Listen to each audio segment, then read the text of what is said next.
These are the haunted books that should absolutely never be opened alone. So do you ever get that feeling like a book is staring back at you? Not metaphorically. No, this is a good read. I mean, something about it feels wrong, like you're not supposed to understand it, and maybe that's the point, because some books don't just tell stories, they are the mystery. Let's start with one that people literally call the devil's work. The first time you see the Codex Gigas, you don't notice the text, you notice him, a full-page illustration of the devil staring directly out of the book. No background, no distractions, just him, and it's not subtle. It's one of the most disturbing images in any medieval manuscript ever created. This thing is massive. We're talking about the largest surviving medieval manuscript in the world. So big it weighs around 165 pounds, and it's made from hundreds of animal skins. But the real horror isn't the size, it's the legend. According to records dating back to the Middle Ages, a monk broke his vows and was sentenced to be walled up alive. His last chance to survive, well, create a book in a single night that contained all human knowledge, which is impossible. So as the story goes, he made a deal, not with God, but with Lucifer, and by morning, the book was finished. Modern analysis shows the entire manuscript was written by one person. But here's the problem. Experts estimate it would have taken 20 to 30 years of non-stop work to actually complete. So either this monk had superhuman endurance or the legend isn't entirely fiction. And that devil portrait, well, some historians say it wasn't just symbolic, it was a signature. Now imagine opening a book and realizing no one on earth can read it. Not linguists, not code breakers, not even AI. That's the real reality of the Voynich manuscript. At first glance, it looks like a normal old manuscript, handwritten, illustrated, beautifully detailed even. Then you look closer, the plants don't exist, the diagrams don't make sense, and the language? Completely unknown. Carbon dating places it basically in the early 1400s, and for over a century, some of the smartest cryptographers in the world, including World War codebreakers, have tried to decode it. They all failed. We're talking about a book with thousands of words in a language that doesn't exist anywhere else in human history. And here's where it gets a little unsettling. The structure of the writing actually follows patterns of real language. It's not random, it's not gibberish. It behaves like something meaningful, which raises a very terrifying question. If it is real and it's a real language, who was it written for? Some theories say it's a lost scientific text, others think it's an elaborate hoax, but there are darker ideas too, like the possibility it's a coded manual for something we're not meant to understand, or something that was never meant for us at all. And finally, a book that doesn't just confuse people, it's said to affect them. This is the Book of Soiga. It's one of the most feared occult texts in history, and it allegedly drove one of the smartest men of his time into obsession. We're talking about John Dee, a mathematician, astronomer, and advisor to Queen Elizabeth I. This was not a guy who believed in nonsense until he found this book, of course. Now, the Book of Soiga is filled with complex tables of letters, pages and pages of what looks like encrypted grids. I mean, Dee became convinced it held divine or supernatural knowledge, something beyond human understanding. So, of course, he tried to decode it and failed.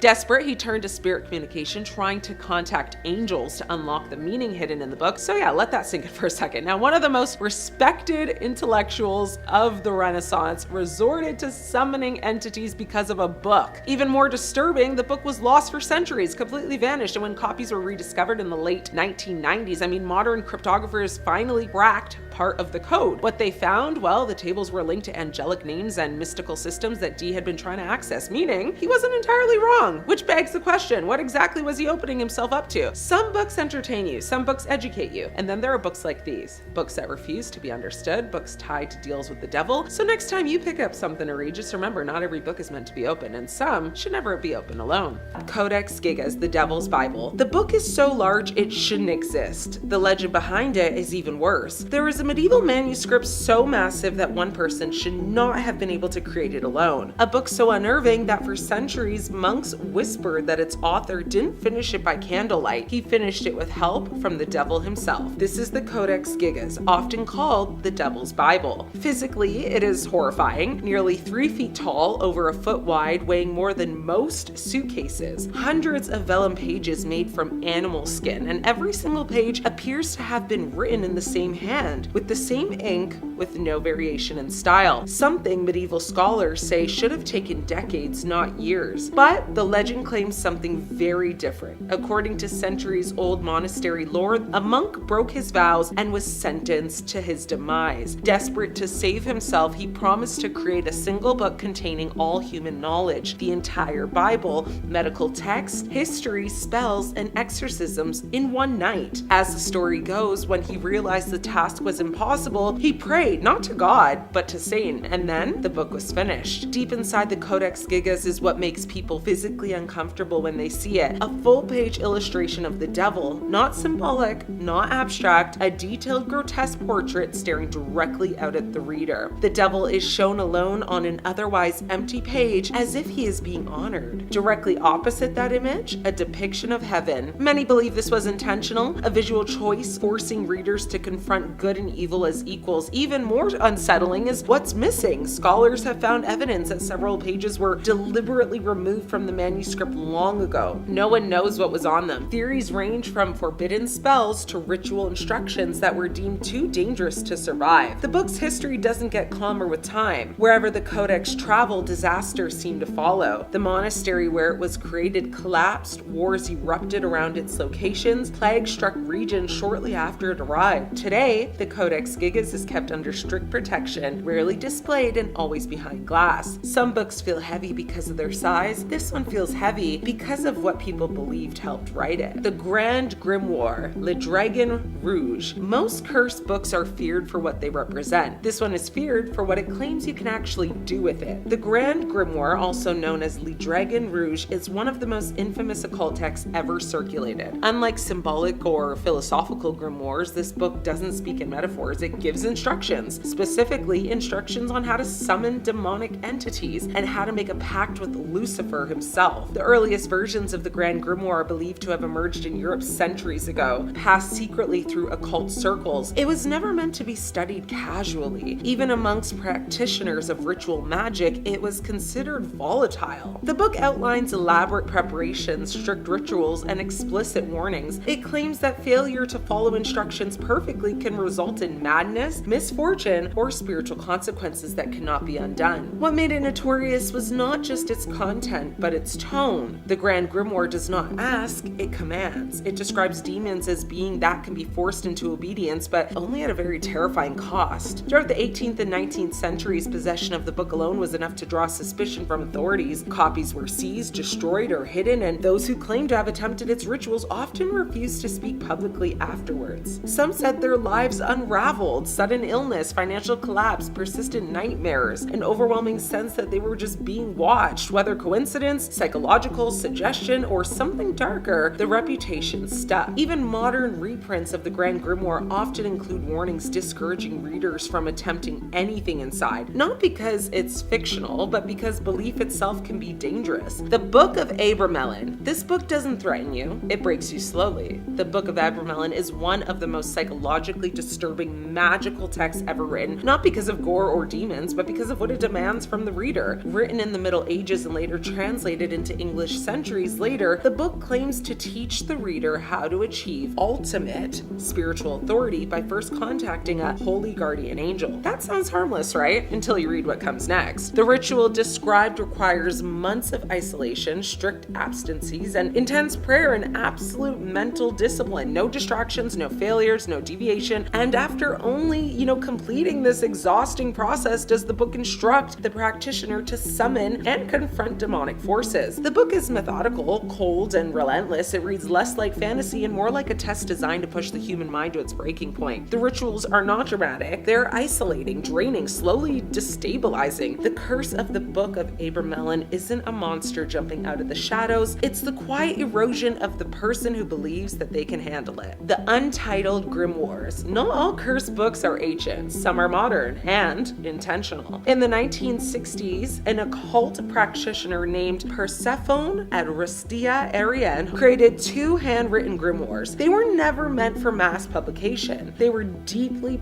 personal spellbooks filled with ritual instructions, symbols, and warnings. And the warnings were explicit. Written directly inside the books were messages stating that anyone not initiated into the craft should not read further, and that doing so would result in swift and severe consequences. Decades later, when the grimoires surfaced and were offered to collectors, the fear followed them. The books were described as heavy with intent, not metaphorically, but physically. Owners claimed unease just holding them. Others refused to keep them in their homes overnight. Unlike older grimoires surrounded by legend, these books carried something different, the clear belief of their creator that they were dangerous. Now, whether that danger was psychological suggestion or something more, the reputation spread fast. Few were willing to test the warning. Sometimes the curse isn't ancient magic, sometimes it's the conviction of the person who wrote the book and the fear that it instills in everyone else. The Necronomicon. Now, this book may not exist, and that's exactly why it's terrifying. The Necronomicon was created as a fictional object, a forbidden book described in the works of horror writer H.P. Lovecraft. In his stories, it contained knowledge so dangerous that reading it could drive people insane or unleash ancient cosmic entities. But Lovecraft made one critical mistake. He made it too believable. He described its history, its translations, its supposed locations in libraries so convincingly that readers began asking where they could find it. Librarians received real inquiries, scholars debated it, and then real versions began to appear. Throughout the 20th century, books claiming to be the Necronomicon were published, blending mythology, invented rituals, and occult symbolism. Some readers believed they had found the real thing. Reports followed of disturbing dreams, obsessive behavior, and emotional instability after prolonged reading. The curse of the Necronomicon isn't supernatural, it's cultural. It proves that belief alone can turn fiction into something people fear is real, and that once an idea takes hold, it can't be contained. The most disturbing books aren't always cursed by demons, sometimes they're cursed by us. The Book of Enoch is an ancient Hebrew apocalyptic religious text, ascribed by tradition to the patriarch Enoch,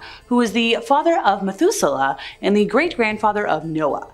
So this contains unique material on the origins of demons and more, along with why some angels fell from heaven, an explanation of why the Genesis flood was morally necessary, and an exposition of the 1,000-year reign of the Messiah. So there's at least 3 books that are traditionally attributed to this prophet, including the distinct works 2 and 3.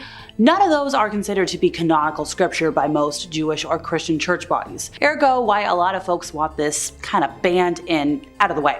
The older sections of it are estimated to date from about 300 to 200 BC.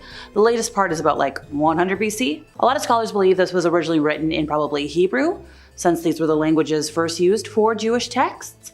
Now, some folks suggest that this, kind of like the Book of Daniel, was composed partially in Hebrew, but fun fact, no Hebrew version has survived. The individuals residing in the Qumran caves, where the Dead Sea Scrolls in the book were unearthed, were not aligned with the mainstream Jewish sect known as the Pharisees. Instead, they were affiliated with a splinter group who adhered to distinctive practices. So, ergo, this book, alongside numerous other texts discovered in the caves, is recognized for its substantial variance from things that we know. So authors of the New Testament were also familiar with some content of the stories. Like a short section of 1 Enoch is cited in the New Testament of Jude, and attributed there to Enoch the 7th from Adam. But this is kind of a variance on a lot of other things that are more mainstream. Copies of the earlier sections of Enoch 1 were preserved among the Dead Sea Scrolls, like I mentioned already. So this book only survives in its entirety in Ethiopic translation. Yes, it is part of the biblical canon used by the Ethiopian Jewish community, as well as the Christian Ethiopian Orthodox Church, but a lot of other groups regard it as non-canonical or non-inspired. They do accept it as having historical or theological interest, but they kind of don't want to accept it as canon, ergo they kind of want it out of the way. The Acts and Monuments, popularly known as Fox's Book of Martyrs, is a work of Protestant history and martyrology by Protestant English historian John Fox, first published in 1563 by John Day. It includes an account of the sufferings of Protestants under the Catholic Church, with particular emphasis on England and Scotland. Now, this book was highly influential in those countries and helped shape lasting popular notions of Catholicism there. The book went through 4 editions in Fox's lifetime, and a number of later editions and abridgments, including some that specifically reduced the text to a Book of Martyrs. After the Reformation, Catholic apologists raised the issue of the novelties of Protestant doctrines, as exploiting religious credulity for material and intercourse-related ends. So Protestant apologists, such as Calvinist Anglican John Fox, sought to establish the continuity of a pro-Protestant piety from apostolic times to the Reformation. So yeah, the author's credibility was challenged as soon as the book first appeared. A lot of folks accused Fox of dealing falsely with the evidence, misusing documents, and of telling partial truths. In every case that he could clarify, Fox corrected errors in the 2nd edition and the 3rd and the 4th. But by this point, Fox was considered a poor historian, in at least mainstream reference works. The 1911 Encyclopedia Britannica said this of Fox: "The gross blunders due to carelessness have often been exposed, and there is no doubt that Fox was only too ready to believe evil of the Catholics, and he cannot always be exonerated from the charge of willful falsification of evidence. It should, however, be remembered in his honor that his advocacy of religious toleration was far in advance of his day." Memoirs of a Woman of Pleasure, popularly known as Fanny Hill, is a naughty novel by the English novelist John Cleland, first published in London in 1748. Written while the author was in debtor's prison in London, it is considered the first original English prose smut, and the first smut to use the form of the novel. It is one of the most prosecuted and banned books in history. This book exemplifies the use of euphemism. The text has no swearing or explicit scientific terms for body parts, but it uses a lot of literary devices to describe genitalia. For example, the hoo-ha is sometimes referred to as the nethermouth, which is also an example of psychological displacement. A critical edition by Peter Saber includes a bibliography and a lot of notes that are kind of useful. The collection launching Fanny Hill contains several essays on the historical, social, and economic themes underlying the novel. Initially, there was actually no government reaction to it, but in November of 1749, a year after the first installment was published, the author and Ralph Griffiths were arrested and charged with corrupting the king's subjects. So the book eventually made its way to the US. And by 1821, a Massachusetts court outlawed it completely. The publisher, Peter Holmes, was convicted for printing a lewd and obscene novel. So, Holmes appealed to the Massachusetts Supreme Court. He claimed that the judge, relying only on the prosecution's description, hadn't even seen the book. The state Supreme Court was not swayed. The Chief Justice wrote that Holmes was a scandalous and evil-disposed person who had contrived to debauch and corrupt the citizens of Massachusetts, and to raise and create in their minds inordinate and lustful desires. In 1963, after the 1960 court decision in R v. Penguin Books Limited that allowed the continuing publication of Lady Chatterley's Lover, Gareth Powell's Mayflower Books published an uncensored paperback version of Fanny Hill. The police became aware of the 1963 edition a couple days before publication, having spotted a sign in the window of the Magic Shop in Tottenham Court Road in London, run by Ralph Gold. Well, an officer went to the shop, bought a copy, and delivered it to a magistrate, Sir Robert Blundell, who issued a search warrant. At the same time, 2 officers from the Metropolitan Police's Obscene Publications branch visited Mayflower Books. Why? Well, they wanted to determine whether copies of the books were kept on the premises. They interviewed Powell, the publisher, and took away 5 copies. Just 5. Well, then the police returned to the magic shop and seized 171 copies of the book. And in December, Gold was summoned under Section 3 of the Obscene Publications Act. By then, Mayflower had distributed 82,000 copies of the book, but it was Gold who was being tried. But Mayflower did cover the legal costs. The trial took place in February of 1964, and the defense argued that Fanny Hill was a historical source book, and that it was a joyful celebration of normal, non-icky intercourse.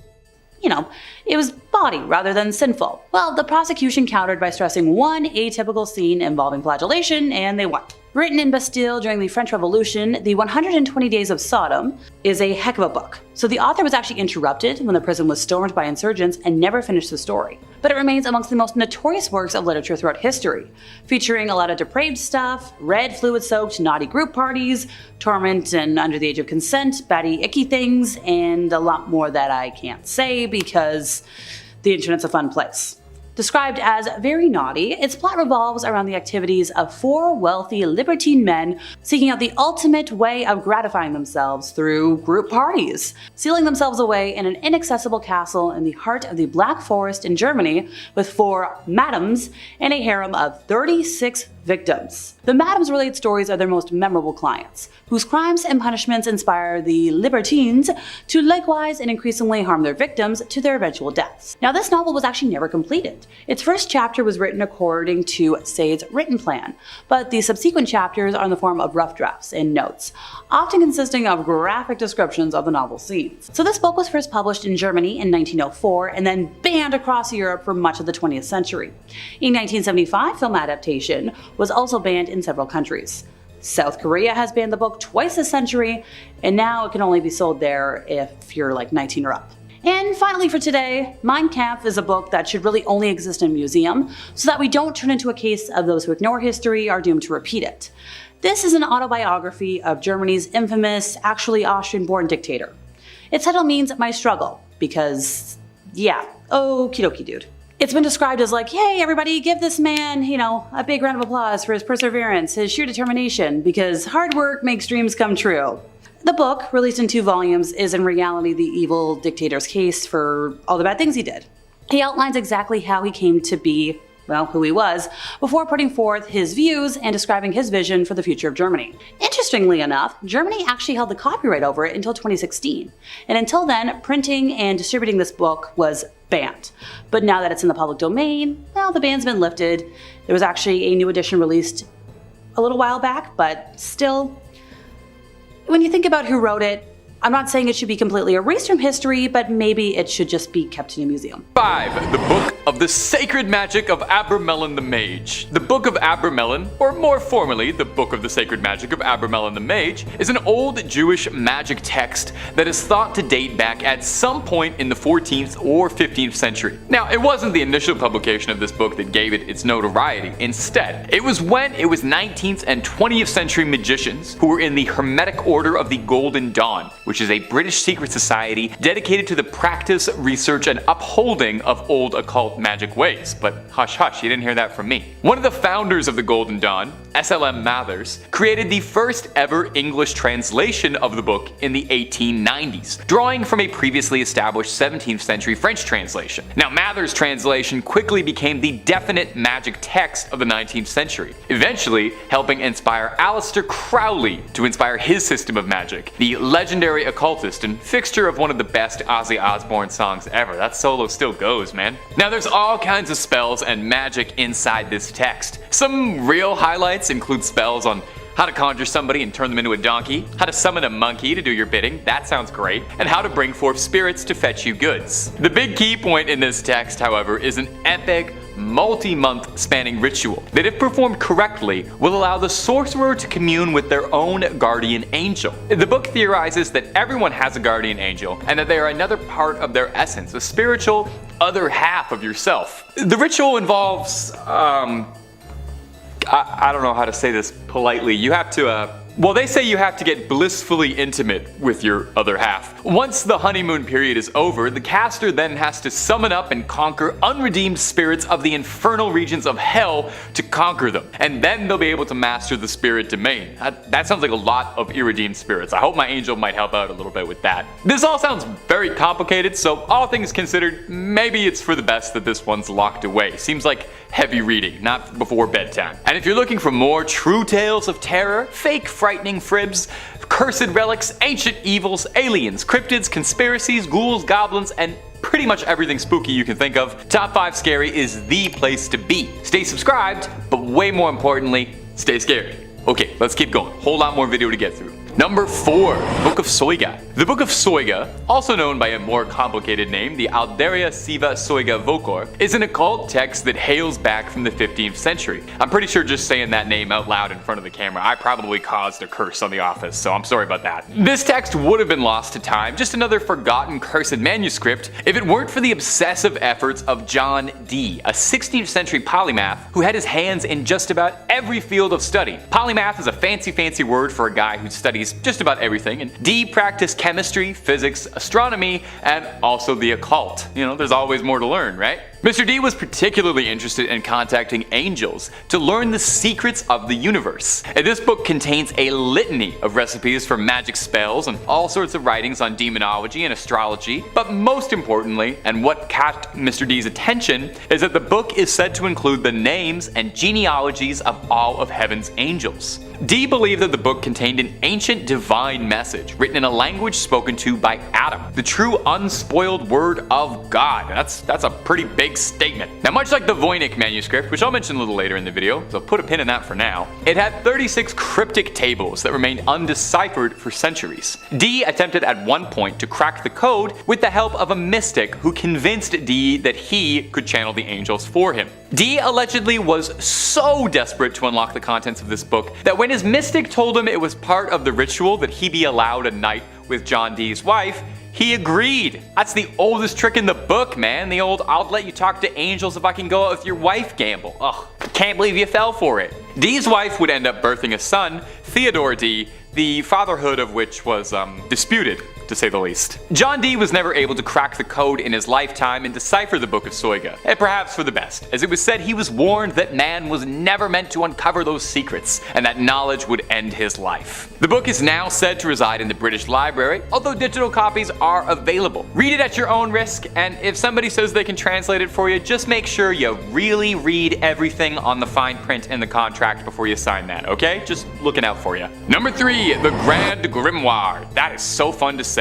This next entry has been nicknamed the Gospel of Satan. So if you're looking for an indication as to whether or not this book is, evil, there you go. They had to put that on a sticker, put it on the cover right next to the Oprah's Book Club recommendation. This book is said to have originally been written by a man possessed by the devil sometime in the 16th century. It's an infamous occult text and is said to contain dark incantations, spells and rituals, tools on how to force demons to do one's bidding, and even some instructions for a little necromancy 101 for fledgling dead raisers. It's not all brimstone and hellfire though. There are also reports on how to make pacts with spirits for personal gain, rituals to win the lottery, talk to ghosts, make yourself invisible, and even adorably, how to win love. Never heard of a demon working to help someone fall in love. Now all that sounds cool, definitely. I know I would love to have like a little skeleton minion who could help me with chores, maybe be like my little buddy. I love playing a necromancer in Skyrim, but these things don't really work out if you don't know what you're doing. Take a look at Full Metal Alchemist, that didn't work, they didn't know what they were doing. Even opening this book is considered equivalent to selling your soul to the devil. Soon as you crack the spine, it's like signing the contract. Because of the book's nefarious reputation, the original copy of the manuscript has been sealed away inside the Vatican's secret archives, and not currently available to the public. So I don't think whatever they're listing on Amazon as the Grand Grimoire for $10 is the real Grand Grimoire.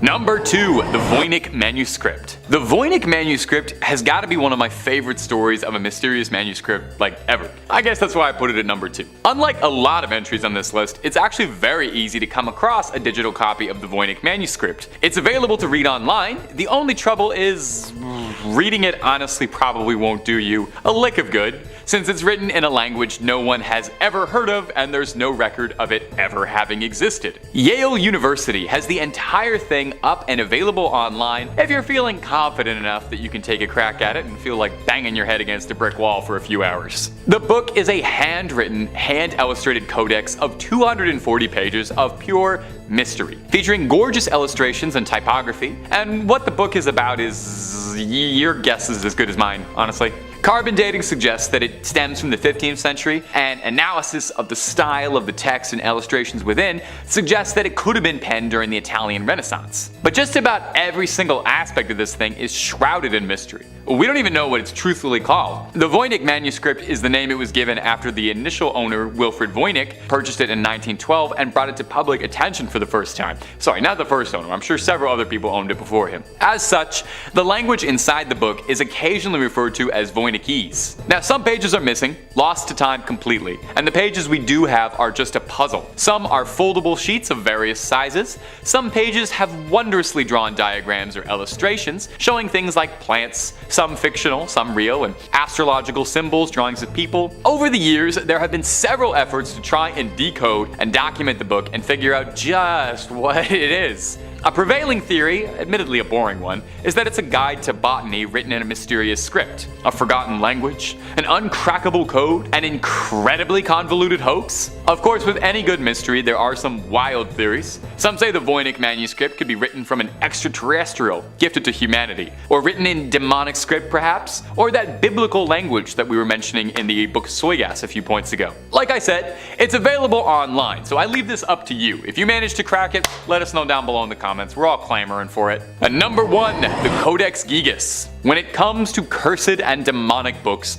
the Codex Gigas is one of the biggest ones around. Like, literally. Codex Gigas translates to giant book, which isn't exactly a scary name. When you see the size of this behemoth, it starts to make a little bit more sense. This thing is massive. 2 feet long. Now, giant, oversized, illuminated manuscripts were pretty common around the area the book was penned, but this one stood out for its immense size and the dark rumors surrounding the supposedly cursed text. Don't even try reading this thing, just lifting it will give you a hernia. That's the curse. It's occasionally been dubbed Satan's Bible due to the legends surrounding its origin. It's a good story, so get cozy. Supposedly, the legend goes that a monk by the name of Herman the Recluse, which is also what they used to call me, was condemned to death for heresy and was to be walled up alive and starved. In a desperate plea to save himself, Herman tried to convince the prior and the abbot as a whole that if he could pen a manuscript to honor God's glory, and that it would contain all of human knowledge and all of human history in one book, and if he could pen it in one night, he would be let free. The abbot agreed, thinking this was, of course, impossible. Herman wrote until midnight, wearing his fingertips down, and in a moment of desperation, made a prayer to Lucifer and asked for his eternal soul in exchange for the book's completion in order to repent for his sins. I totally get it. You know, I gotta be honest, I have done some pretty nutso stuff trying to make sure my scripts get in time for deadline. Haven't quite sold my soul to the devil yet. I usually just rail Red Bulls, but I'd probably make a similar deal under a similar deadline. Now, I don't want to poke any holes in Herman's logic here, but I will say maybe selling your soul to the devil is part of the reason you got into this mess in the first place, because that does sound a little bit like heresy, but it's not my place to judge. I'm not an archdeacon. A variation of the legend states that Herman worked for years on the manuscript, day and night, but still was unable to complete it in his lifetime and asked for the devil's assistance. Anyway, no matter the story, the legend states that Satan signed the Bible with a particularly terrifying illustration of himself. I mean, take a look at it, it's horrifying looking. The book contains a birth of information. Like they said, it was supposed to be everything humanity had attained up to that point in one big book. Heinrich Himmler's personal grimoire. If you're unfamiliar with the name, Double H was one of the leading members of the Yahtzee party, so my verbiage might get interesting for the next little bit. Double H founded the Ahnenerbe, which was a pseudo-scientific organization that was active between 1935 to 1945 and devoted to the task of promoting the racial beliefs held by the Yahtzees. Himmler was very much drawn to the occult and tied this interest into his racist philosophy, looking for proof of Aryan and Nordic racial superiority from ancient times. He promoted a cult of ancestor worship, particularly among members of the SS, as a way to keep the race pure and provide immortality to the nation. Viewing the SS as an order along the lines of the Teutonic Knights, he had them take over the church of said order in Vienna in 1939. He began the process of replacing Christianity with a new moral code that rejected humanitarianism and challenged the Christian concept of marriage. Himmler modified a variety of existing customs to emphasize the elitism and central role of the SS. An SS naming ceremony was to replace baptism, marriage ceremonies were to be altered, a separate SS funeral ceremony was to be held in addition to Christian ceremonies, and SS-centric celebrations of the summer and winter solstices were instituted. Historian Nicholas Goodrick Clark analyzed all of this in his 1985 book, The Occult Roots of Yahtzeeism, in which he argued that there were in fact links between some ideals of Ariosophy and Yahtzee ideology. He also analyzed the problems of the numerous popular occult historiography books written on the topic. In Goodrick Clark's review, the Ariosophist movement built on the early ideas of the Volkisch movement, a traditionalist pan-German response to industrialization and urbanization, but it associated the problems of modernism, specifically with the supposed misdeeds of Freemasonry, Kabbalah, and let's see if I can get this one right, folks, Rosicrucianism, in order to prove the modern world was based on false and evil principles. The Ariosophist ideals and symbols filtered through several anti-Semitic and nationalist groups in late Wilhelmian Germany, from which the early Yahtzee party emerged in Munich after the First World War. He demonstrated quite a few links between two Ariosophists and Heinrich Himmler. An article titled Schmittler's Forgotten Library by Timothy Ryback, published in The Atlantic, mentions a book from the Dictator's Private Library, authored by Ernst Schertl. Now, Ernst, whose interests were flagellation, dance, occultism, nudism, and quinky things, had also been active as an activist for sexual liberation before 1933. Now, supposedly there is some remnant of Yahtzee magic that can be gleaned from a study of ice magic, and through the work of Blavatsky. Nevertheless, I wouldn't recommend bringing that strain of magic back into the world. Never mind finding Himmler's secret grimoire. No thanks. Next up is less a singular spellbook, but more so any grimoire or spellbook that promises an expertise in BLOOD magic. Sorry folks, the interwebs are not a fan of the B word, so I have to find substitutes for the redness that pours out of a human wound. When it comes to practitioners of said magic, it's similar, if not exactly the same, as to how the Aztecs wielded power. This might sound kind of cliche, but power like that always comes with a price, which is the reason the Aztecs killed so many people. They avoided the cost by using prisoners, or folks they deemed the lowest of the low. With so much death at ritualistic points where the veil is thin, they could commune or even summon dark entities to the physical realm. So while the idea of forbidden knowledge may seem fun or rebellious or even glamorous, there's things you just shouldn't mess with in the first place. If you're looking for a specific title to avoid, one that I've talked about plenty on here that touches on the subject is the Grimoire Verum. Translated as the Grimoire of Truth, this text has a reputation that goes without saying. It originated in the 18th century and is part of European magical tradition. And it's not for the faint of heart. The Grimoire Verum is essentially a guidebook, but not the kind you'd find on your local bookstore's bestseller shelf. Nah, this is more like a how-to manual for dealing with entities not exactly on the Christmas card list. The inclusion of red fluids in its rituals is one of its most chilling aspects, if you ask me. I don't really like seeing redness anywhere. It's not the kind of magic you see in fairy tales. This is the stuff of dark alleys and ancient rites. The text details ceremonies involving the shedding of said fluids to summon and control otherworldly beings. It's a kind of forbidden knowledge that's been whispered about in hushed tones throughout history. Like, it's just like you hear about it, you don't talk about it. Also, it doesn't stop at fluid exchanges. Like, it's an overall comprehensive guide to dealing with demons. Like, if you want to make a pact with a demon, yeah, this is the place for it. It's got the instructions for creating a pact, specific prayers and invocations. Technically, it's like a step-by-step guide for anybody seeking supernatural assistance. Whether that's a good idea or not, that's up for debate. So why was this banned? And why should you not be reading it? Well, let's just say the church, who we all love, wasn't exactly thrilled with people trying to summon demons on a random Tuesday afternoon. The church authorities saw these texts as a threat, not just to the spiritual well-being of their practitioners, but also to the established order. If there's one thing we know about the church, they don't like being threatened. After all, summoning demons and dabbling in fluid magic doesn't exactly align with a Sunday sermon. Not that I personally agree with the church on most things, but this might be the one time I do. You don't want a demon at Thanksgiving. Okie dokie folks, are you ready for some more fun cult stuff? Okay, so you've all heard about Scientology, right? The cult that pretty much owns Tom Cruise and a bunch of other celebrities. Well, it turns out that their original founder wrote a book that he alleged caused people to take their own lives. And if that isn't magically inclined in some way, I don't know what is. It prompts reflection on the power dynamics between the written word, belief systems, and the vulnerability of the human psyche. So what is it about this text that can drive individuals to the brink? Well, apparently it's the allure of the unknown, the manipulation of belief systems, maybe a combination of factors that pushes people beyond the boundaries of reason. So we've talked about this guy before, L. Ron Hubbard. He was discussing the Atlantis civilization, and he claimed to have gained this knowledge through his own research and experiences. Am I gonna pretend like I know how he experienced those things? Nope. But here's the thing. This piece of writing has been almost entirely erased from the internet. If you're more tech savvy than I am, feel free to add links in the comments section, but outside of venturing into the dark web, I couldn't find a copy of this specific work anywhere, or a listing on any official record of all of this. The erasure of almost all mentions of this book from the vast expanse of the internet only adds to the mystery in my mind. In this crazy digital age, where I can Google whatever I want, the ability to expunge a work from the digital realm raises quite a few questions about the extent of control over the narrative. Not to sound like my university profs. It's as if the book itself has become this elusive specter, lingering in the shadows of cyberspace. Now, I'm not completely oblivious to the control that present-day Scientology has in our society, but it's really scary to see it in practice. Like, their attempt to erase any traces of this work raises so many ethical questions about the control of information. In this digital age, where information is considered a cornerstone of freedom, the deliberate suppression of a narrative kind of is like, what the heck? Like, what other forbidden books are there? Just like waiting in the shadows that I don't even know about, waiting to disturb some minds out there. Well, there's the Shams al-Ma'arif, or Shams al-Ma'arif wa Lata'if al-Awarif, which is a 13th century grimoire centered on Arabic magic and has claimed to be a manual for achieving esoteric spirituality. I apologize from the bottom of my heart if I butchered that pronunciation anyway, I promise I did practice. It was written by the scholar Ahmed al-Buni, who wrote it while living in Algeria. He passed around 1225 Common Era. It was written by the scholar Ahmed al-Buni, who wrote it while living in Algeria, and he passed around 1225 Common Era. Now, the book is a patchwork of bits and pieces of the author's authentic works, and texts by other authors. Scholars like Ibn Taymiyyah have criticized the book and labeled al-Buni as a deluded double worshipper. Good to know that across all religions over time, some things never changed. Now, in terms of more modern examples, that was a common assumption from Ed and Lorraine Warren. You know, the demonologist that I quote all the time.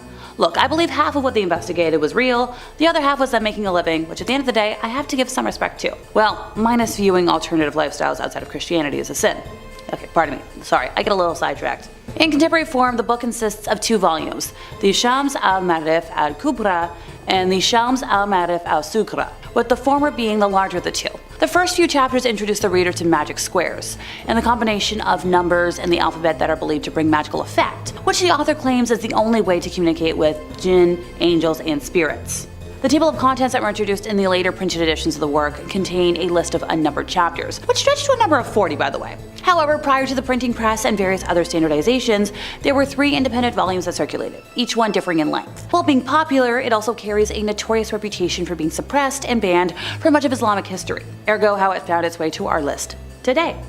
Don't read it. However, it continues to persist in being read and studied up to present day, despite its questionable veracity and negative implications. Some Sufi orders, such as the Naqshbandi Haqqani order, have recognized its legitimacy in use as a compendium for the occult and hold it in high respect. Now, another title by the same author, the title having been translated to the Source of the Essentials of Wisdom, is considered its companion text. In terms of translation, although the overall formal translation to English hasn't really happened yet, there have been numerous renditions of a few of the more popular rituals found within the main treatise, as well as those that line its accompanying text.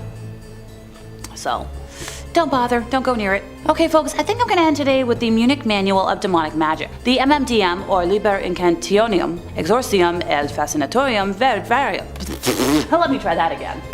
The MMDM, or, well, let's see if I can get this folks, Liber Incantationum Exorcimorum et Fascinatium Variarum is a 15th century grimoire manuscript. The text, composed in Latin, is largely concerned with demonology and necromancy. Richard Kiekeffer edited the text of the manuscript in 1998 under the title Forbidden Rites, a necromancer's manual of the 15th century. Portions of the text in English translation are presented in Forbidden Rites as well, embedded within the author's essays and explanations on the Munich Manual in specific and grimoires in general.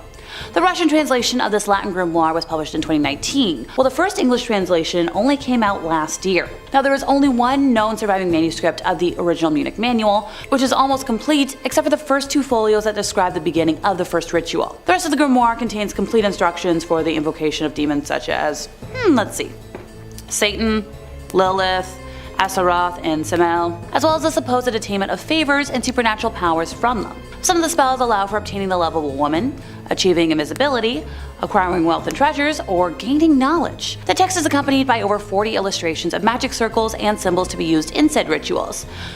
So, for example, page 130 to 133 of the text includes a list of 11 demons, similar to the Ars Goetia, and since there's only 11, I guess I could list them off. So we've got Count/Duke Barbarus, Duke Cassin, President/Count Otius, King Curson, Duke Alugor, Prince Tub, President Volak, Duke Generon, Marquis Tuvaris, President Hani, and Marquis Sukax.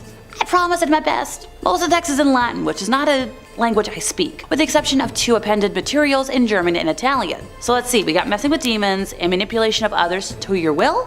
Yeah, no thanks, that sounds like a recipe for disaster. And that brings us to the end of our time, and yeah, I don't think I'll be adding any of these titles to my personal collection anytime soon. Number 5, The Yellow Wallpaper. Okay, The Yellow Wallpaper. I first read this book when I was in 5th grade, and I do know that it is a lot of required reading for a lot of people. Like, you'd read it in 9th or 10th grade. So you may be thinking now, oh my god, V, why would you put this on the list? It's not cursed, we can all read it. It's a weird book. And it's a good book, a really flipping good book. And I know that we have a lot of videos on this channel of books that are cursed that you cannot read and that you will never get the chance to read. So I wanted to create a video about books that are going to mess up your head and twist your psychology into a complete knot. But if a complete mind twist doesn't interest you and you would prefer hearing about the more supernatural aspects of Top 5 Scary, just search books on our channel's search bar and you will get a plethora of videos to choose from. Today, I really want to talk about things that we can all relate to. But if you are interested in some reading that will mess your mind up and leave you scared and thinking for the rest of your life, definitely stick around because we are about to get into some really cool and twisted reading. So number 4, or number 5 and 4 now because I rambled too much. Let's try this again. The Yellow Wallpaper. This book is a masterclass in imagery and descriptive devices because wow, you feel like you are in this room. It follows a woman who is placed into a room that is lined wall to wall with yellow wallpaper, and slowly, page by page, she begins to go insane, describing more outlandish and detailed scenes being played out in the lines of her wallpaper. Throughout the story, her descriptions get so much more in-depth and twisted, and you begin to feel like you are going insane with her. Every single word, every single thing that she is imagining, you are seeing full on face to face. It's like you're looking it in the eyes. And I have aphantasia, so I actually cannot visualize anything in my head. Like, you say think of an apple and I don't see an apple, it's just darkness. But somehow this book was able to surpass my biological evolution description, and I was able to imagine everything, every word, every description. It was being burnt into my eyelids. And there are very few books that can do that for me, which is how you know that this is an insanely weird and well-written story. I really recommend giving this a read. It will mess with your mind and you will never ever want to have yellow wallpaper again, which, okay, interestingly enough, this book actually made me want to have yellow wallpaper when I was in the 5th grade. So I don't know, maybe this job is like where I was destined to work, because I don't think many people after reading this book would yearn so desperately to have yellow wallpaper. Number 3, I have no mouth and I must scream. I don't even know where to start with this one. This book left me with such a disturbed and upset feeling right into the pit of my stomach. The story follows a group of 5 people, the last people alive in a post-apocalyptic Earth, that are being eternally tormented in a computer called AM. Okay, so the first time I read this, I was pretty confused, up until I would say probably the 2nd page, and then I started getting really into it. But I think you're supposed to be confused so you can really settle into the story and the world, and all of the ideas within. The book centers around 5 characters who are essentially stuck in an advanced AI computer called AM in a post-apocalyptic world. The computer is vengeful and torments them eternally. They have been stuck here, unaging, essentially immortalized for 109 years. Allegedly. It's kind of hard to know for sure because the computer like messes with their mind and time a lot. Every single day for these humans is filled with the computer psychologically, physically tormenting them in every way imaginable, in insanely disturbing and creative ways. The book ends with the character who we are hearing the story from realizing that the only way to end the torment they are experiencing and to hurt the computer in some way as like revenge is through their death or by taking away Am's toys. Somehow he ends up being the last one alive. I won't spoil it exactly, but everyone else is dead except for him. Am is very upset by this, so Am ensures that for the rest of eternity, he, the last alive, will suffer every day and will never be given the chance to escape through death like the others. He is essentially turned into a living blob, lacking limbs and appendages. Lacking ears and eyes and a mouth. He's just a mass of goo. His eye sockets are described as being filled with a white fog. He is stuck unmoving for the rest of his eternal life. Which of course brings us to the final line of the book and the title, I have no mouth and I must scream. So yeah, this is an incredibly disturbing book. Cursed, I guess you could say. I would definitely recommend giving the story a read. It is short, but the impact it will have on you is nothing less than long-lasting and permanent. Number 2, The Lottery. I first read this book a couple of months ago in July. It was an English camp retreat that I read it at, which I won't get too much into, but let's just say I did not enjoy that too much. I was one of 2 girls in a group of 18 guys, and they were all years younger than me, and most of them weren't funny and mansplained everything to me, which is my worst nightmare, and it was painful. But actually from the teachers, it was a very educational experience, and I learned a lot, and one of the things I learned about was this story, The Lottery. It is a short story written by the famous Shirley Jackson, and it definitely makes you think. Upon first read, it definitely gives off Hunger Games vibes, and I'm sorry I said vibes, but there is no other way to explain it. Same vibes. It is a very surprising read. I think you'll be surprised by the ending, but upon rereading it, you kind of realize how brutally obvious every piece of foreshadowing was. But upon the first read, you're left with an uneasy feeling. You do not expect what's to come, especially up until the 3rd page. You really don't realize how uneasy everyone is in the story. You hear about a tradition that other towns are considering canceling. You hear about these very young people going around in groups of friends and picking up pebbles that are being collected in piles after being released from school. You hear casual conversation being exchanged through neighbors. You don't hear the underlying unease that is being sown throughout the crowd of people. Someone goes up to the front of the crowd, and next to a dinky yet looming box, they begin to explain that they will be drawing names, like every year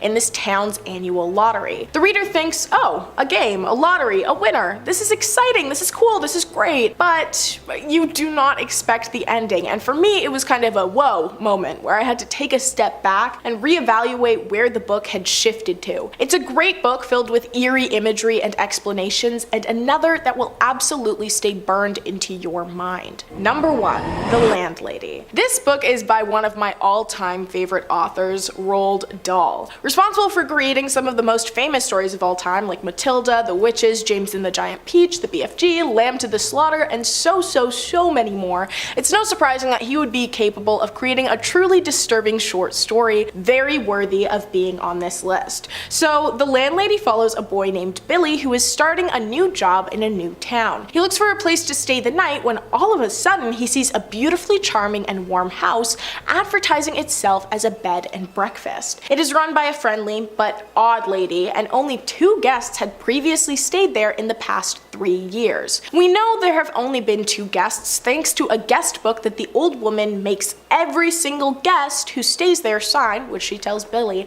and when Billy is signing it, he recognizes the 2 names, which are the only ones on it, but he can't remember where he recognizes them from, though he feels like they were both famous for the same thing, like they were in a newspaper or something for the same thing. I won't spoil anything because uncovering the truth yourself is far more exciting.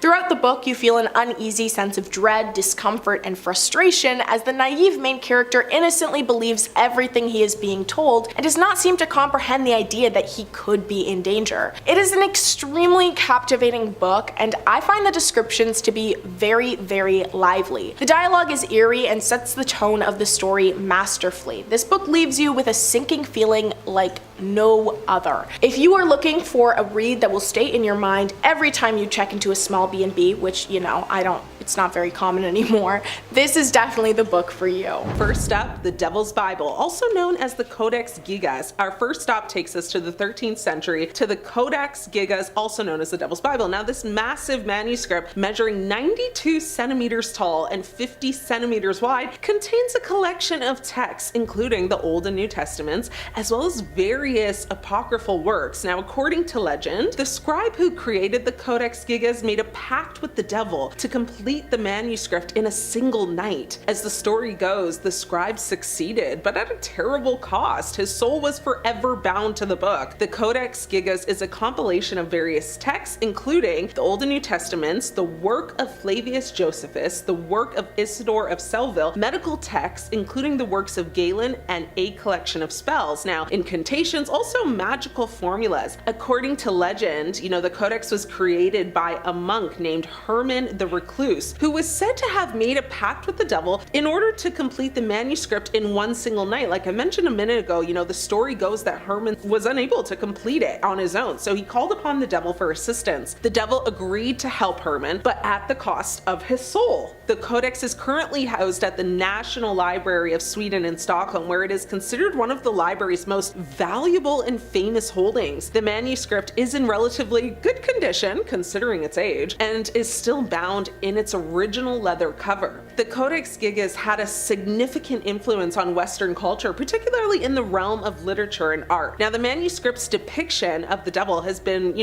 reproduced and parodied countless times, and its legend has inspired numerous works of fiction and art. Number 2, the Picatrix. Now, next we travel to the 11th century, to the realm of Islamic mysticism, where we find the infamous Picatrix. Now, this ancient grimoire written in Arabic contains a collection of magical rituals and incantations. The Picatrix is said to hold the secrets of the occult, and those who dare to read its pages are believed to be cursed by the devil himself. One legend tells of a powerful sorcerer who, after mastering the Picatrix, was consumed by an insatiable lust for power, ultimately leading to his downfall. Now, the Picatrix contains a wide range of magical and occult knowledge, including astrological tables and charts, instructions for creating magical talismans and amulets, recipes for magical potions and elixirs, techniques for divination and scrying, and rituals for invoking spirits and demons. The Picatrix has been translated into several languages, including Latin, Spanish, and English. The most well-known translation is the Latin version, which was produced in the 15th century. Now, in recent years, several modern editions of the Picatrix have been published, including a critical edition of the Arabic text and an English translation. The Picatrix has been the subject of several controversial controversies and criticisms, including accusations of promoting black magic and demonic invocation, criticisms of the text's perceived misogyny, and debates as well over the text's authenticity and historical accuracy. Despite these controversies, the Picatrix remains a significant and influential text in the history of Western spirituality. Number 3, the Book of Abramelin. In the 15th century, a Jewish Kabbalist named Abraham von Worms penned the Book of Abramelin, a mystical text that promised to reveal the secrets of the universe. However, this book came with a terrible warning. Those who attempted to follow its instructions would be cursed by the devil. One story tells of a young man who, after reading the book, became obsessed with the occult, eventually losing his mind and his soul to the devil. The book is perhaps the most famous for its description of the Abramelin operation, which is a complex and demanding ritual that aims to attain spiritual enlightenment and communicate with the divine. Now, the Book of Abramelin has had a significant influence on Western occultism, particularly in the areas of ceremonial magic and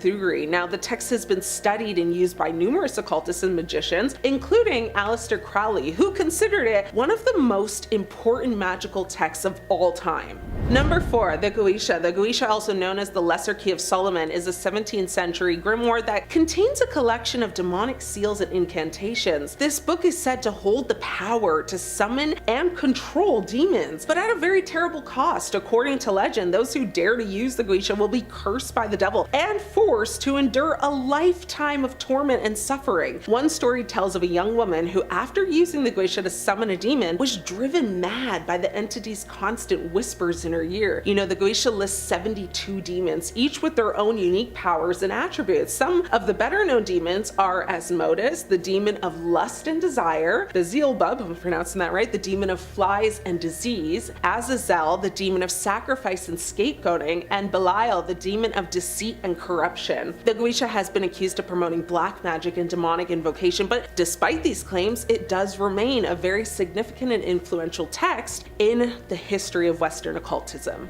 Number 5, the Grimoire of Pope Honorius. Now, this 17th century grimoire attributed to Pope Honorius III is said to contain a collection of magical rituals and incantations. However, this book is believed to be cursed by the devil, and those who dare to read its pages will be forever changed. One story actually tells of a young priest who, after reading the grimoire of Pope Honorius, became obsessed with the occult, eventually even losing his faith and soul to the devil. The grimoire of Pope Honorius has caused a lot of controversy, particularly among Catholic scholars and theologians. Now, the text's attribution has been disputed, with some arguing that the text is a forgery or a hoax. Now, despite these theories, the text has been studied and used by numerous occultists and magicians, including Aleister Crowley as well. Number 6, the Book of the Secret of Secrets. This ancient text, attributed to the medieval alchemist Raza, is said to contain the secrets of alchemy and the occult. However, this book is believed by some to be cursed by the devil, and those who attempt to follow its instructions will be met with disaster and tragedy. Now, the Book of the Secret of Secrets has been the subject of a lot of criticism and controversy, particularly among scholars who have questioned,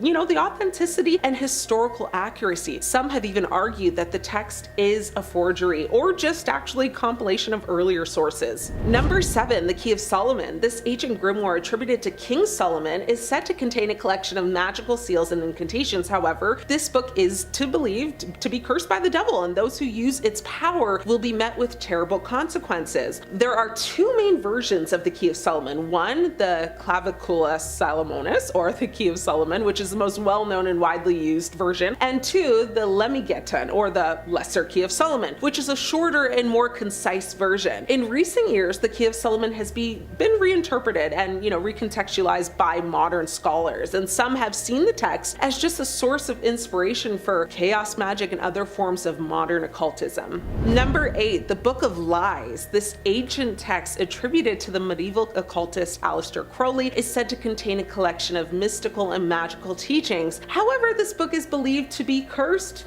again, by the devil, and those who attempt to follow its instructions will be met with mayhem. Now, one legend tells of a young occultist who, after reading the Book of Lies, became obsessed with the pursuit of having magical powers. Eventually, he lost his grip on reality and descended into madness. The Book of Lies is structured as a series of paradoxical, and often contradictory statements, each designed to challenge the reader's perceptions and understandings of the world as we know it. The chapters cover a wide range of topics, including 1, the nature of truth and reality, 2, the role of the individual in society, 3, the relationship between the microcosm and the macrocosm, 4, the secrets of magic and spiritual growth, number 9, the Necronomicon. This one takes us to the realm of horror and fantasy, where we find the infamous Necronomicon. This ancient text created by H.P. Lovecraft is said to contain the secrets of the old ones, ancient beings of immense power and malevolence. However, this book is believed to be cursed by the devil, and those who even dare to read its pages will apparently be driven mad by the eldritch horrors that lurk within. One story tells of a young scholar who, after reading it, became obsessed with the old ones, eventually losing his life in a very tragic ritual gone wrong. Lastly, number 10, the Munich Manual of Demonic Magic. The Munich Manual is a medieval grimoire that's said to contain powerful and forbidden knowledge of demonic magic. The book is believed to have been written in the 15th century by a German sorcerer who made a pact with the devil. The book's cursed reputation has also made it a popular topic in horror fiction and folklore. Now, according to legend, the Munich Manual of Demonic Magic is cursed by the devil himself. Anyone who attempts to read it or use the knowledge contained in the book is said to be cursed with bad luck, illness, and even being unalived.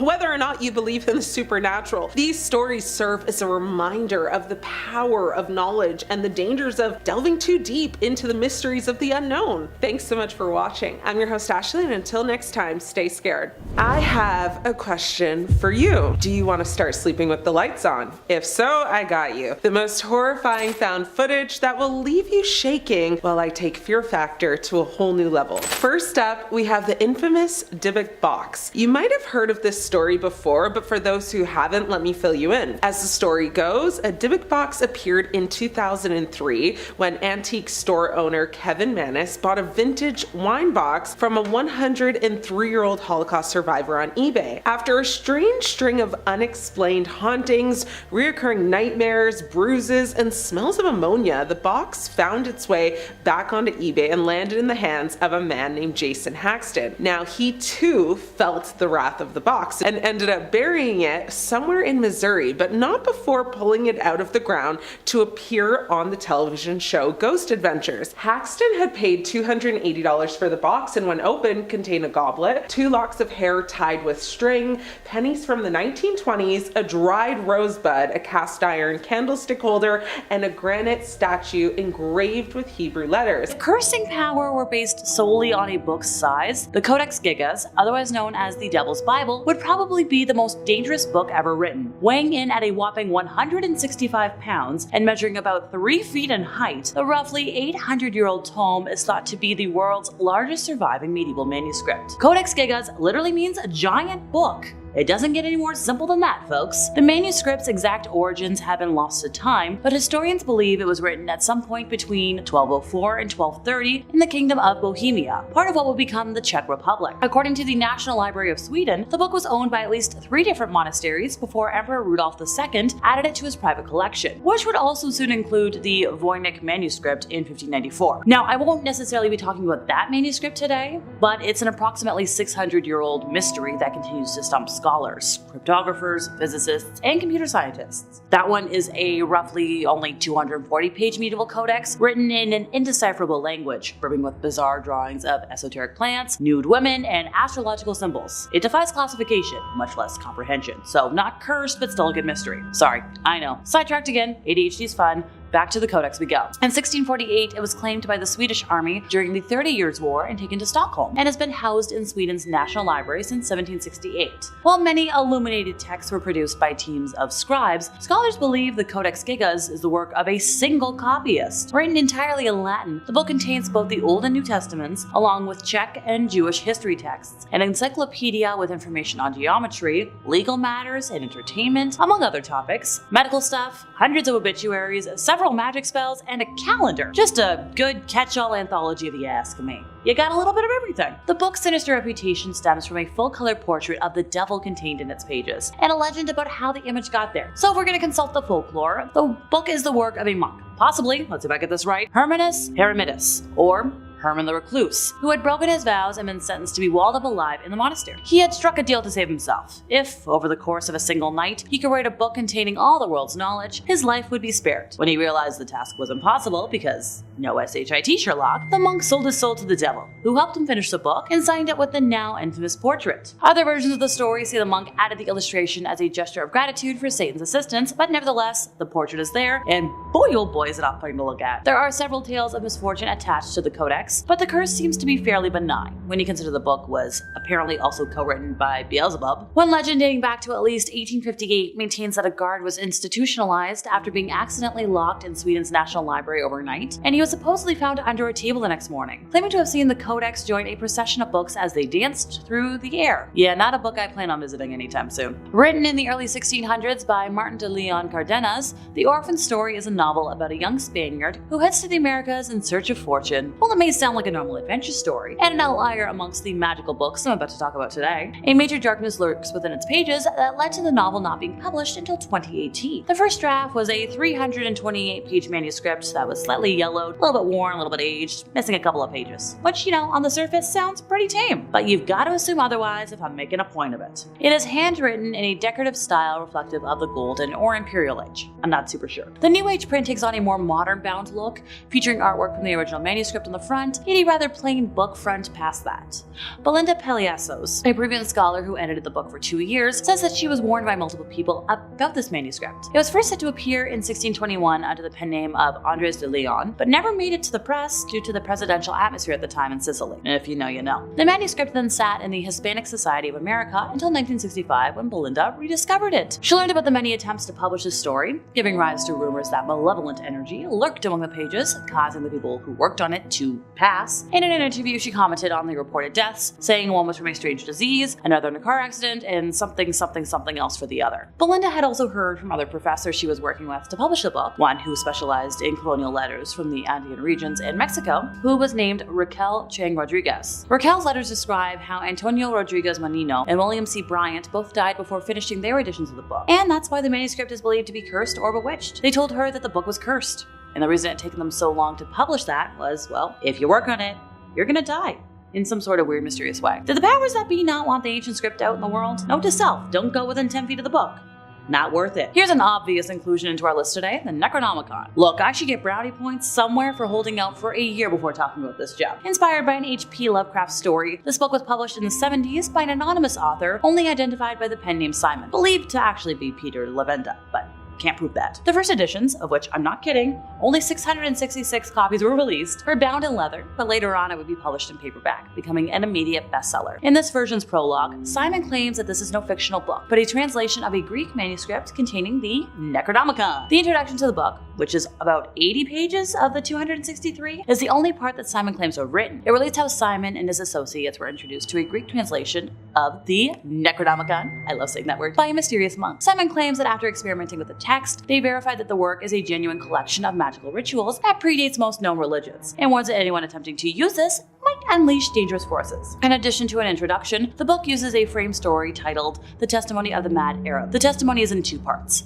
forming a prologue and an epilogue to the core. The author describes himself as, you guessed it, Mad Arab. I'll just call it Mad. The prologue explains how Mad first came to discover the dark secrets that he's recording, accidentally witnessing an arcane ritual performed by a cult that worships Tiamat, in which both the demons Cthulhu and Humwawa are conjured. In the epilogue, Mad is haunted by premonitions of his gruesome death. He realizes that the horrors of the Necronomicon are enraged and seek revenge upon him for revealing their existence to the world. He is unable to sign his work and thus remains nameless. This version mixes pseudo-Sumerian mythology with Lovecraft's universe, and it includes rituals that supposedly allow the reader to summon the gods and demons of these myths. It has also been linked to the Satanic Church, as it kind of alludes to Aleister Crowley's teachings, and if you know anything about that name, you'll understand why that's a name to be worried about being associated with anything. Ever heard of Tomino's Hell? Rather than a full book, bear with me here, it's a cursed poem included in Sakin, a poem compilation dating back to 1919 by a Japanese poet and songwriter. It tells the journey of a Tomino, a young boy who has been sent to hell after he committed an unforgivable sin. The poem later served as an inspiration for a film called Pastoral to Die in the Country. The filmmaker died 9 years later, and well, the poem was blamed for it. Since then, it has become an instant urban legend, suggesting that anybody who reads the poem will either die in a couple of days, or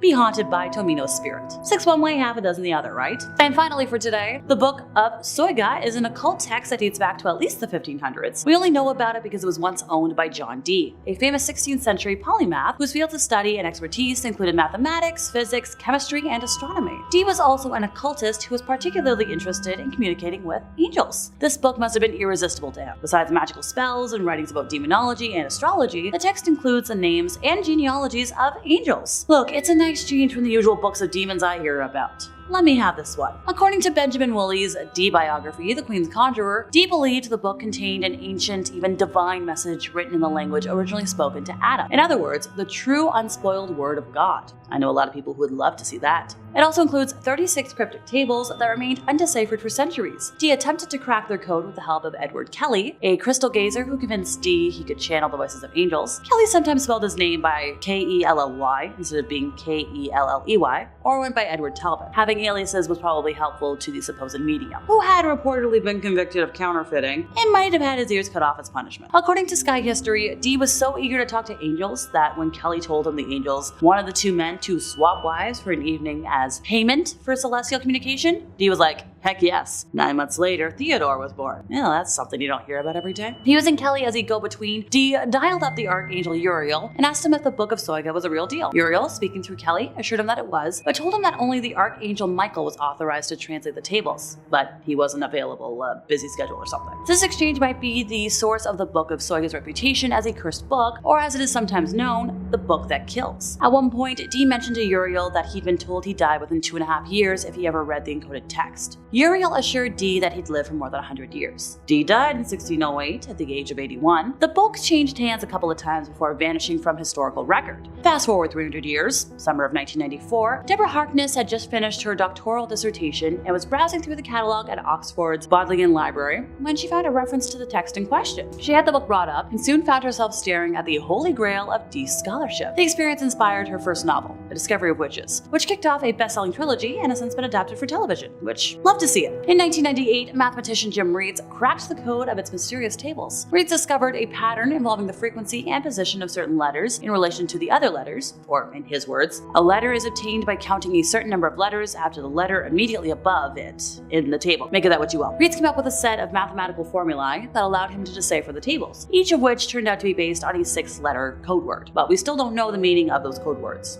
or what messages the tables were meant to communicate, or if there even is one? Maybe someday. Fifth place, we have the Lesser Key of Solomon, also known as Lemegeton Clavicula Salomonis, or simply Lemegeton. This is probably the book on this list that I'm personally most familiar with. I've definitely referenced it more than once for y'all, since it has some great info on demons and their personalities. For simplicity's sake, I'll just refer to it as the Key today. The Key is an anonymously authored grimoire on demonology that was compiled in the mid-17th century, mostly from materials up to 7 centuries older. It's divided into 5 books: Ars Goetia, Ars Thurgia Goetia, Ars Paulina, Ars Almadel, and Ars Notoria. The Key is based on the Testament of Solomon and the ring mentioned within it that he uses to seal demons. While most of us know specifically the Ars Goetia for, the 72 demons listed in the ranking, and I promise I'll get to the highlight reel in a moment. Now, while I don't have a technical definition for Ars, the Latin term Goetia refers to the evocation of demons or evil spirits, and is derived from an ancient Greek word meaning charm, witchcraft, or jugglery. In medieval and Renaissance Europe, Goetia was generally considered evil and heretical, in contrast to Theurgia and Magia Naturalis, or natural magic, which were sometimes considered more noble. Okay, the 72 demons I promised. I promise I won't bore y'all and list them all, but some notable ones include King Baal, Duke Valfor, King Baleth, Duke Berith, Duke Astaroth, King Asmodeus, King or Count Fine, and Samael. The Ars Thurgia Goetia mostly references Trithemius's Steganographia, though the seals and order of the spirits are different due to corrupted transmission via manuscript. Rituals not found found in Stenographia were added, and in some ways conflicting with similar rituals found in the Ars Goetia and Ars Paulina. Most of the spirits summoned are tied to compass points. 4 emperors are tied to the cardinal points of Carnisiel in the east, Amenad Diel in the west, Demoriel in the north, and Caspiel in the south. And 16 dukes are tied to cardinal points, intercardinal points, and additional directions between those. There are in addition 11 wandering princes, so that a total of 31 spirit leaders each rule between several to a few dozen spirits. The Ars Paulina is derived from Book 3 of Trithemius' Stenographia and from portions of the Heptameron, but delivered by Paul the Apostle. Elements from the magical calendar, astrological seals by Robert Turner's 1656 translation of Paracelsus' Archidoxes of Magic, and the year 1641 indicate that this portion was written in the later half of the 17th century. Traditions of Paul communicating with heavenly powers are almost as old as Christianity itself, as seen in some interpretations of Corinthians and the apocryphal Apocalypse of Paul. Now, the Ars Paulina is divided into 2 books, the first detailing 24 angels aligned with the 24 hours of the day, while the second detailing the 360 spirits of the degrees of the zodiac. The Ars Amadel instructs the magician on how to create a wax tablet with specific designs intended to contact angels via scrying. And finally, the Ars Notoria contains a series of prayers intended to grant eidetic memory and instantaneous learning to the magician. Pretty dang thorough.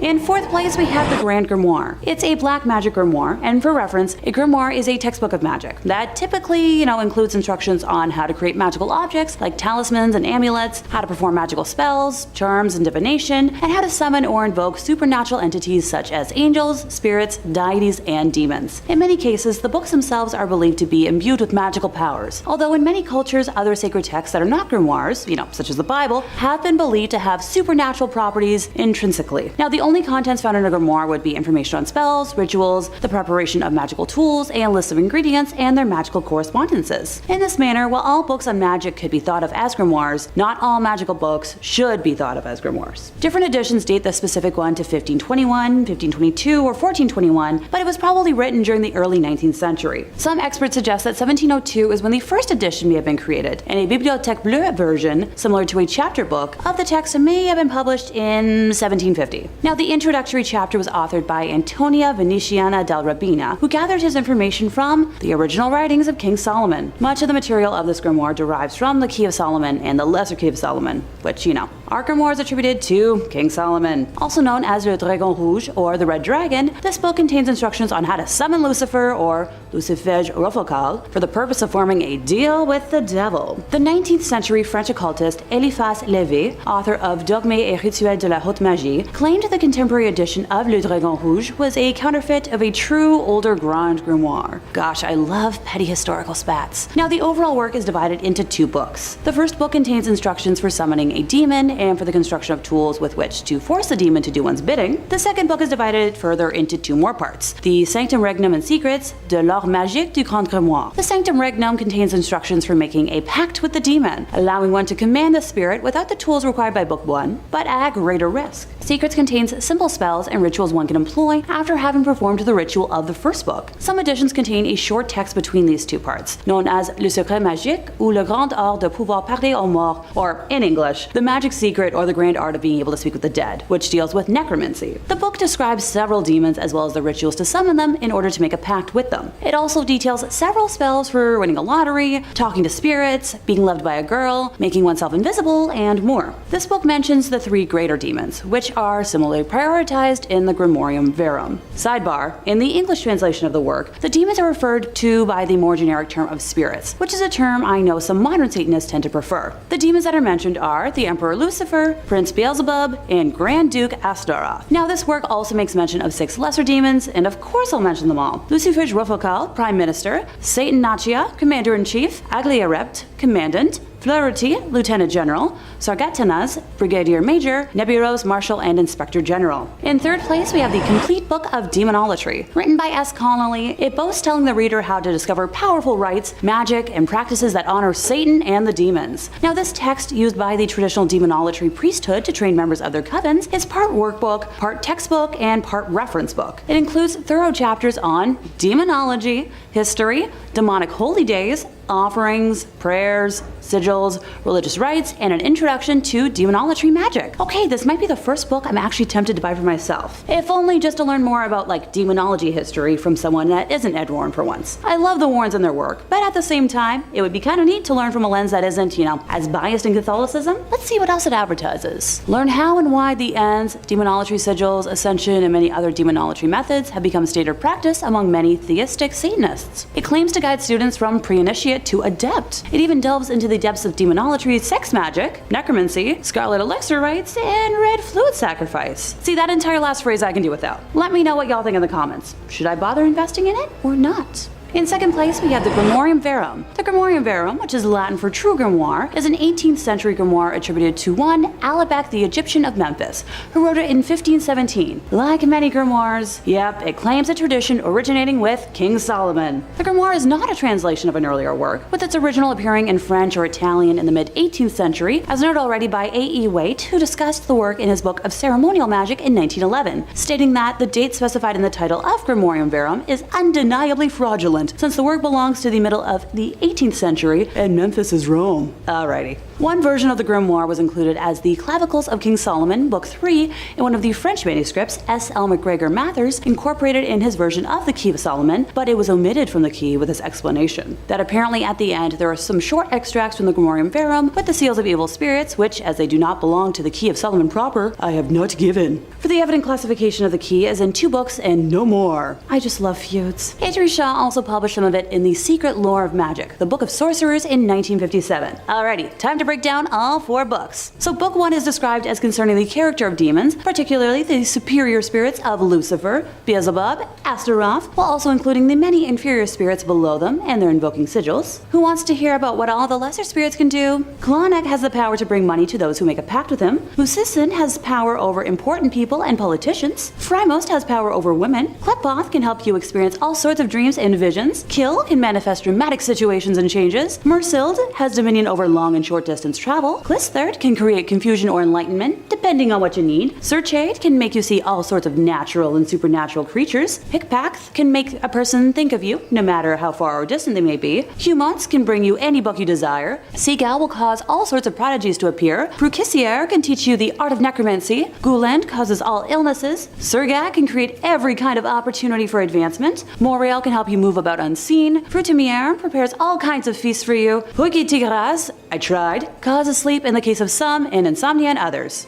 Tempting. I could use a good night's sleep. Book 2 is simply described as being of planetary hours, so I'll leave that up to y'all to interpret what you think it means. Book 3 is the preparation of the operator, or more simply put, how to prepare for summoning. A more modern title could be, Demon Summoning for Dummies, or How to Summon a Demon 101. Just saying. Book 4 contains the Sanctum Regnum, called the Royalty of Spirits, or the Little Key of Solomon, a most learned Hebraic necromancer and rabbi. Gee, where have I referenced that before? This book contains various combinations of characters where the powers can be invoked or brought forth whensoever you may wish, each according to his faculty. Long story short, it's a very descriptive and thorough demon summoning Bible, if you will. Once again, I personally do not recommend summoning demons, but if you really feel like you must, this feels like it would produce safer outcomes than, say, a random YouTube ritual or Ouija board. Okay, anything's better than a cursed board, but this one I feel like I can kind of endorse and still sleep at night, you know? In first place, we have the Munich Manual of Demonic Magic. The MMDM, or Libel Incantionum, Exorcism Memoriam e Fascinatorium Variarium, is a 15th century grimoire manuscript. The text, composed in Latin, is largely concerned with demonology and necromancy. Richard Kiekefer edited the text of the manuscript in 1998 under the title Forbidden Rites, a necromancer's manual of the 15th century. Portions of the text in English translation are presented in Forbidden Rites as well, embedded within the author's essays and explanations on the Munich Manual in specific and grimoires in general. The Russian translation of this Latin grimoire was published in 2019, while the first English translation was published in only 2023. There is only one known surviving manuscript of the original Munich Manual, which is almost complete, except for the first 2 folios that describe the beginning of the first ritual. The rest of the grimoire contains complete instructions for the invocation of demons, such as Satan, Lilith, Astaroth, and Samael, as well as the supposed attainment of favors and supernatural powers from them. Some of the spells allow for obtaining the love of a woman, achieving invisibility, acquiring wealth and treasures,